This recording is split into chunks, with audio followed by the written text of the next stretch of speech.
আজকের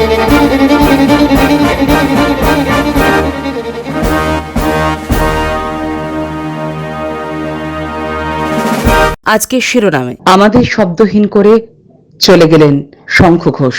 বিশ্বের বৃহত্তম ভ্যাকসিন রপ্তানিকারক দেশ ভারত কোভিডের দ্বিতীয় ঢেউ সামলাতে আমদানির পরিমাণ বাড়াচ্ছে। সংক্রমণের মাত্রা রেকর্ড ছুঁয়েও রাজ্যে বহাল নির্বাচনী প্রচার। ধ্বংস করে দাও আমাকে ঈশ্বর, আমার সন্ততি স্বপ্নে থাক। প্রয়াত হলেন বাংলা কবিতার প্রবাদপ্রতিম ব্যক্তিত্ব শঙ্খ ঘোষ। বাংলা কবিতার একটি যুগাবসান আজ। বাংলার সংস্কৃতি জগৎ আজ অভিভাবকহীন। প্রকৃত নাম চিত্তপ্রিয় ঘোষ। 1932 সালে অবিভক্ত বাংলাদেশের চাঁদপুরে জন্মগ্রহণ করেন। দেশভাগের পর সপরিবারে কলকাতায় চলে আসেন। প্রেসিডেন্সি কলেজ এবং কলকাতা বিশ্ববিদ্যালয় থেকে বাংলা নিয়ে পড়াশোনা করার পর পেশা হিসেবে বেছে নেন অধ্যাপনাকে। 60-এর দশক থেকেই তার কাব্যজগতে বিচরণ আরম্ভ। নিয়মিত ছিলেন কৃত্তিবাস পত্রিকার লেখক। তার কাব্যের মূল সুর অস্তিত্বের ঝংকার। সামাজিক দায়বদ্ধতাকে কবি কখনো অস্বীকার করেননি। তুমি কোন দলের মতো পংক্তি লিখে স্বার্থ সর্বস্ব রাজনীতির চিত্র স্পষ্ট করেছেন। তার লেখায় যেমন উঠে এসেছে দেশভাগের যন্ত্রণা, ঠিক তেমনভাবেই উঠে এসেছে সিঙ্গুর নন্দীগ্রামের আন্দোলন। একমাত্র বাঙালি কবি হিসেবে তিনি ছিলেন বিরল সৌভাগ্যের অধিকারী, যিনি একই সঙ্গে পেয়েছেন পদ্মভূষণ, দেশিকোত্তম এবং জ্ঞানপীঠ পুরস্কার। 1977 এবং 1999-এ দুবার পেয়েছেন সাহিত্য একাডেমি পুরস্কার। বাবরের প্রার্থনা, ধুম লেগেছে হৃৎকমলে, মূর্খ বড় সামাজিক নয়, মুখ ঢেকে যায় বিজ্ঞাপনে, এ আমির আবরণ দিনগুলি রাতগুলি তাঁর উল্লেখযোগ্য কাব্যগ্রন্থ। উল্লেখযোগ্য প্রবন্ধ গ্রন্থ কবিতার মুহূর্ত, ওকাম্পর রবীন্দ্রনাথ, কালের যাত্রা ও রবীন্দ্র নাটক প্রভৃতি। তার মৃত্যুর সঙ্গে সঙ্গে বাংলার কাব্যজগতে সৃষ্টি হল এক অপরিমেয় শূন্যতা। ব্রততী পরম্পরা ডিজিটাল নিউজের পক্ষ থেকে প্রয়াত কবিকে জানাই বিনম্র শ্রদ্ধাঞ্জলি। এক দীর্ঘ সময় আমি তার সান্নিধ্য পেয়েছি। আমাদের পরিবারের সঙ্গে তার ছিল নিবিড় যোগাযোগ। সম্পদে বিপদে দুঃখে ভালোবাসায় তিনি আমাদের সবসময় জড়িয়ে রেখেছিলেন। কত ছোট ছোট ঘটনা মনে পড়ছে।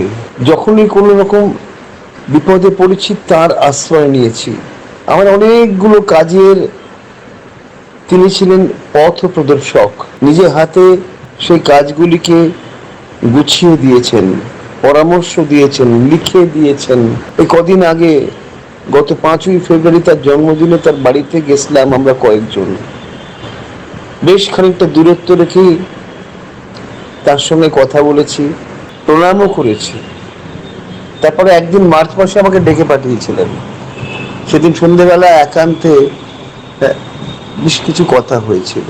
স্মৃতি নানাভাবে আমাকে বিভ্রান্ত করছে। এত কথা যখনই তার কাছে যা আবদার করেছি সব তিনি দিয়েছেন। নিতান্ত ব্যক্তিগত একটি কথা না বললেই নয়, আমার অসুখের সময় তিনি বারবার আমায় খোঁজ করেছেন, খোঁজ নিয়েছেন, বাড়িতে ছুটে এসেছেন। এরকম মানুষ তো পাবো না আমার জীবনে। এই আমার ব্যক্তিগত ক্ষতি, পারিবারিক ক্ষতি, সংস্কৃতির ক্ষতি, এটাকে বলে বোঝাতে পারবো না। মানে সকালবেলা থেকে খবরটা পাওয়ার পর থেকে আমি বেশ বিভ্রান্ত হয়ে আছি। আর এমনই একটা অসুখে তিনি চলে গেলেন, আমরা তাকে শেষ শ্রদ্ধা জানাতে পারলাম না। আমার প্রণাম। তোমাকে বকবো, ভীষণ বকবো আড়ালে। লাইনটা, কবিতার লাইনটা বারবার মনে আসছে। মনে হচ্ছে শঙ্খদা কি আড়াল থেকে বকাবকি করবেন? আমরা তো অনেক ভুল কাজ করছিলাম, অনেক অন্যায় কাজ করছিলাম। যদিও তার কবিতার মধ্যে দিয়ে, তার কবিতার কথার মধ্যে দিয়ে আমরা মাঝে মধ্যেই প্রতিবাদী হওয়ার চেষ্টা করি, কিন্তু এখন কি হবে? তিনি কি আড়াল থেকে বকবেন? শঙ্খ ঘোষ, তার সঙ্গে তো কত দিনের যোগাযোগ। আমার তো খুব মনে পড়ে, একদম আমি যখন ছোট, মানে একেবারে তরুণী বলা যায়, আমার প্রথম অ্যালবাম শতবর্ষ পরে সাউন্ডউইং থেকে বেরোলো। যিনি বার করেছিলেন আলোদা, তিনিও কোভিড আক্রান্ত হয়েই চলে গেছেন কয়েক মাস আগে। তো যখন আলোদা আমাকে বললেন যে তুমি একটা নতুন অ্যালবাম করো, আমার স্টুডিওতে আমার কোম্পানির নামে, আমি কোনো তার জন্য কিচ্ছু পয়সা লাগবে না, তুমি শুধু আবৃত্তি করবে 1 ঘন্টার 40-45 মিনিট। তো তখন এক বুক ভরা আনন্দ নিয়ে শঙ্করদার কাছে গিয়েছিলাম আবদার করতে যে শঙ্করদা আপনি বেছে দেবেন কবিতাগুলো। ওই রকম একটা মানুষ, খ্যাতির তখন মধ্য গগনে, সবাই মানে শঙ্খ ঘোষ বললে খুব ভয় পায়, সম্ভ্রম যে চট করে তার কাছে যাওয়া এবং তার সম্মতি পাওয়া কোনো কাজে। তো আমাকে কিন্তু উনি সাগ্রহে মেনে নিয়েছিলেন, আমার আবদার, আমার কবিতাগুলি বেছে দিয়েছিলেন। এবং আমার প্রথম অ্যালবাম বেরোয় শতবর্ষ পরে, যেখানে উপদেষ্টা ছিলেন শঙ্খ ঘোষ।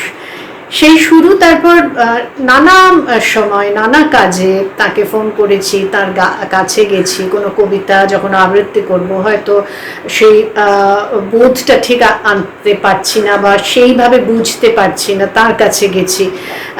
আমার মনে আছে বলতারি শান্তি শান্তি, এই কবিতাটা যখন আবৃত্তি করি, এর পটভূমিকাটা না বুঝলে আবৃত্তিটি ঠিকমতো করতে পারছিলাম না। তো শঙ্খদার কাছে যেতেই শঙ্খদা সেটা পরিষ্কার করে দিলেন। তখনও কবিতার মুহূর্ত শঙ্খ ঘোষের বইটা হাতে আসেনি, শঙ্খদা যমুনাবতী বুঝিয়ে দিলেন। এরকম আরও কত কবিতা শঙ্খদার কাছে গিয়ে তার গভীর অর্থগুলো বুঝে নেবার চেষ্টা করেছি। স্নেহ তো পেয়েছি, কবিতা উৎসবের সূত্র ধরে বহুবার গেছি, অনেক অসুস্থতা সত্ত্বেও শঙ্খদা এসেছেন, মাঝে মাঝে মজাও করতেন। পিসি চন্দ্র গার্ডেনে কবিতা উৎসব হবে, আইলাম শঙ্খদা এত বড় মাঠ ভরাতে পারবো তো? তো আমার এটাও মনে আছে, শঙ্খদা বললেন ব্রততী আবৃত্তি করবে, মাঠ ভরবে না, এ কি হয়? বলে সৌমিত্র মিত্রদার মুখের দিকে চেয়ে হাসছিলেন। না না সৌমিত্র, তোমরা এত বড় আয়োজন করছো, মাঠ তো নিশ্চয়ই ভরবে, এই রকম একটা আয়োজন, আমি নিশ্চয়ই আসব। এবং আমার খুব মনে পড়ছে সেই মুহূর্তগুলো যেখানে শঙ্খদা আমাদের আশীর্বাদ জানাতে উদ্বোধক হিসেবে উপস্থিত ছিলেন কবিতা উৎসবে। জন্মদিনে, বিশেষ দিনে হয়তো তাকে ফোন করে আমাদের শ্রদ্ধা জানিয়েছি। কিন্তু এই মহামারীকালীন সময়ে গত 1.5-2 বছর তো যোগাযোগ প্রায় নেই বললেই হয়। খবর পেতাম বন্ধু বান্ধব কবিদের কাছ থেকে এবং সৌমিত্র মিত্রদার কাছ থেকে খবর পেতাম। তো আজকে হুট করে খবরটা এলো, আর এই প্রথম বোধহয় শঙ্খদাকে নিয়ে কোনো খবর আমি সৌমিত্র মিত্রদাকে জানালাম। সৌমিত্রদাকে ফোন করে জিজ্ঞেস করছিলাম যে এটা কি সত্যি, এই খবরটা এসছে, অনেক ফেক নিউজ তো ঘোরাঘুরি করে। সৌমিত্রদা বললেন তাই নাকি? তারপর জানালেন যে সত্যি। আসলে অনেক কিছু ঘটনা তো জীবনে ঘটে যেগুলো সত্যি আমরা জানি কিন্তু মন মেনে নিতে চায় না। তো এটাই বলবো ব্রততী পরম্পরা ডিজিটাল নিউজের এই প্ল্যাটফর্ম থেকে, যে অনেক কিছু তো রেখে গেলেন আমাদের জন্যে, আমরা যেন তার ঠিক মূল্যায়ন করতে পারি, আমরা যেন তার লেখা থেকে তাকে, সমাজকে, জীবনকে, চারপাশের মানুষজনকে ঠিকঠাক জাজ করতে পারি, বুঝতে পারি। আমরা যেন আমাদের প্রতিবাদের কণ্ঠটা যেন হারিয়ে না যায়, আমরা যেন মেরুদণ্ড সোজা রেখে আগামী দিনে চলতে পারি এবং তার লেখার মধ্যে দিয়ে রবীন্দ্রনাথকে যেন বারবার ফিরে ফিরে পাই নিজের মতো করে। নমস্কার। নতুন করে করোনা সংক্রমণে উদ্বেগ, সকলের কাছে অনুরোধ, এই মহামারী রুখতে মাস্ক পরুন ও সঠিক দূরত্ব বিধি বজায় রাখুন। নিজে ও অন্যদের সুস্থ রাখুন। ভারতে এই মুহূর্তে দৈনিক সংক্রমণ প্রায় 3 লক্ষ এবং দৈনিক মৃত্যু 2000 ছাড়িয়ে গেছে। রাজধানী দিল্লির মতো শহরেও স্বাস্থ্যসেবা ভেঙে পড়েছে। গতকাল একটি টুইট করে দিল্লির মুখ্যমন্ত্রী জানিয়েছেন কয়েক ঘন্টার মধ্যে অক্সিজেনের সরবরাহ শেষ হয়ে যাবে। এমনই পরিস্থিতির সৃষ্টি হয়েছে সেখানে। এই মুহূর্তে দেশে ভ্যাকসিনের যোগান নিয়েও এক টালমাটাল অবস্থা। তবে গত সোমবার স্বাস্থ্যমন্ত্রক জানিয়েছেন 18 বছরের ঊর্ধ্বে সকলে ভ্যাকসিন নিতে পারেন 1 মে থেকে। এছাড়াও মঙ্গলবার স্বাস্থ্যমন্ত্রক বলেছে যে বিশ্ব স্বাস্থ্য সংস্থা বা যুক্তরাষ্ট্র, ইউরোপ, ব্রিটেন এবং জাপান কর্তৃপক্ষ কর্তৃক অনুমোদিত ফাইজার, জনসন অ্যান্ড জনসন এবং মডার্না ভ্যাকসিনগুলি ভারতে জরুরিভাবে ব্যবহারের অনুমোদন দেওয়া যেতে পারে। তবে এখানে যে বিষয় নিয়ে সাধারণ মানুষের মনে দ্বন্দ্ব এবং বিতর্ক সৃষ্টি হয়েছে তা হলো ভারত বিশ্বের বৃহত্তম ভ্যাকসিন উৎপাদনকারী দেশ হয়েও কেন এই মুহূর্তে ভ্যাকসিনের যোগান দেশের মানুষের জন্য যথেষ্ট নয়। এর আগে নিজস্ব চাহিদা আকাশ ছোঁয়া হওয়া সত্ত্বেও কয়েক মিলিয়ন ডোজ ভারত রপ্তানি করেছিল। কয়েক হাজার দরিদ্র দেশ তাদের টিকাকরণ প্রক্রিয়া চালাতে ভারতীয় রপ্তানির উপর নির্ভর করেছে এবং এর কারণে দেশের বেশ কয়েকটি রাজ্যে সংকট সৃষ্টি হয়েছিল। তবে কেন ভারত নিজের প্রয়োজন পূর্ণ করার আগেই রপ্তানিতে জোর দিয়েছিল? আরএন টেগোর হসপিটালের হৃদরোগ বিশেষজ্ঞ ডক্টর বিনায়ক দেব জানালেন যে পৃথিবীর সবথেকে বড় টিকা উৎপাদনকারী সংস্থা সিরাম ইনস্টিটিউট এবং সিরাম ইনস্টিটিউটের সঙ্গে অ্যাস্ট্রাজেনেকার চুক্তি অনুযায়ী আমাদের দেশ থেকে ভ্যাকসিন রপ্তানি করতে বেসরকারি এই সংস্থাটি বাধ্য। এছাড়াও ভারত সরকার যে মূল্যে কোম্পানিটি থেকে ভ্যাকসিন কিনছে তা ভ্যাকসিন সরবরাহ অব্যাহত রাখতে যথেষ্ট নয়। তার জন্য প্রয়োজন সম্পূর্ণ উৎপাদনের একটি অংশ বাইরের দেশে রপ্তানি করা। গত শুক্রবার সিরাম ইনস্টিটিউটের প্রধান আদার পুনাওয়ালা একটি টুইট করে আমেরিকান প্রেসিডেন্ট জো বাইডেনকে অনুরোধ করেছেন যে যুক্তরাষ্ট্রের কাঁচামাল রপ্তানির উপর নিষেধাজ্ঞা প্রত্যাহারের জন্য, যা টিকা উৎপাদনে ক্ষতিগ্রস্ত করছে। সোমবার স্বাস্থ্য মন্ত্রক সূত্রে জানা যায় যে ভারতে আমদানিকৃত কোভিড-19 ভ্যাকসিনগুলিতে তারা 10% শুল্ক মকুব করবে। এছাড়াও সরকারের পক্ষ থেকে জানা যায় যে সিরাম এবং ভারত বায়োটেক ছাড়াও আরো 3টি পিএসইউ সংস্থাকে অতি দ্রুত ভ্যাকসিন প্রস্তুত করার জন্য অনুমোদন দেওয়া হবে এবং কেন্দ্রের আশা এই সমস্ত পদক্ষেপ বছরের মে-জুন মাসের মধ্যে ভ্যাকসিন উৎপাদন দ্বিগুণ বাড়াতে সাহায্য করবে এবং জুলাই-আগস্টের মধ্যে উৎপাদন ক্ষমতা 6 থেকে 7 গুণ বাড়বে। সম্ভবত আমাদের সেই দিকেই তাকাতে হবে যাতে দ্রুত বাজারে ভ্যাকসিনের যোগান যথেষ্ট হয়। ভোট বড় বালাই। আমাদের দেশে করোনা আক্রান্তের সংখ্যা লক্ষাধিক পেরিয়ে গেলেও ভোটের প্রচার কিন্তু চলতেই থাকে। আগামীকাল 22শে এপ্রিল ষষ্ঠ দফার নির্বাচন।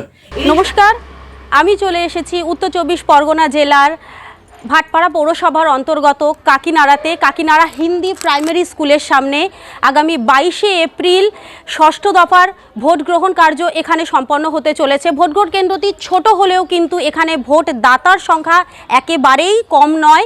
আমরা জেনে নেব পরিকাঠামোগত ব্যবস্থা নিয়ে বা পারিপার্শ্বিক পরিকাঠামোগত ব্যবস্থা নিয়ে ঠিক কতটা আশাবাদী এখানকার জনসাধারণ, এলাকাবাসীরা। আসুন জেনে নিই। 2019 में तो हम लोग के यहाँ जो वोट हुआ उसमें तो बहुत सारी प्रॉब्लम एसाइड हुआ था। पार्टी जब सत्ता परिवर्तन हुआ था एमपी में, मैंने एमपी वोट में, ठीक है, तो इस बार भी लग रहा है कि वैसा माहौल तो कुछ क्रिएट हो रहा है, लेकिन हो भी सकता है नहीं भी, ठीक है। लेकिन हम लोगों के लिए तो बहुत सा बेनिफिट था कि सत्ता थोड़ा सा परिवर्तन हुआ एमपी वोट में, और हम लोग चाहते हैं कि आगे जाके फिर से सत्ता परिवर्तन हो, क्योंकि बंगाल में जो ग्रोथ होना चाहिए वो ग्रोथ नहीं मिल रहा है। जो रूट लेवल पे भी काम होना चाहिए वो भी काम नहीं हो रहा है। जो इंडस्ट्री को जो दरकार, जनता को जो चाहिए इंडस्ट्री, युवाओं को रोज़गार मिले, वो भी अभी तक ठंडे बस्ते में पड़ा हुआ है। इसलिए हम चाहते हैं कि आने वाला गवर्नमेंट से जो इस बार जो जीत के आए कुछ युवाओं के लिए भी सोचे। নদিয়া জেলার কৃষ্ণনগর উত্তর বিধানসভা কেন্দ্র একটি অন্যতম চর্চিত কেন্দ্র, কারণ সেখানে শাসক দলের প্রার্থী তারকা প্রার্থী কৌশানী মুখার্জি, বিজেপির প্রার্থী প্রাক্তন তৃণমূল নেতা মুকুল রায় এবং সংযুক্ত মোর্চার প্রার্থী শিল্ভী সাহা। 3 দলেরই প্রচার চলছে জোর কদমে। শিল্ভী সাহাকে সমর্থন করতে আসেন সংযুক্ত মোর্চার নন্দীগ্রামের উল্লেখযোগ্য প্রার্থী মীনাক্ষী মুখার্জি।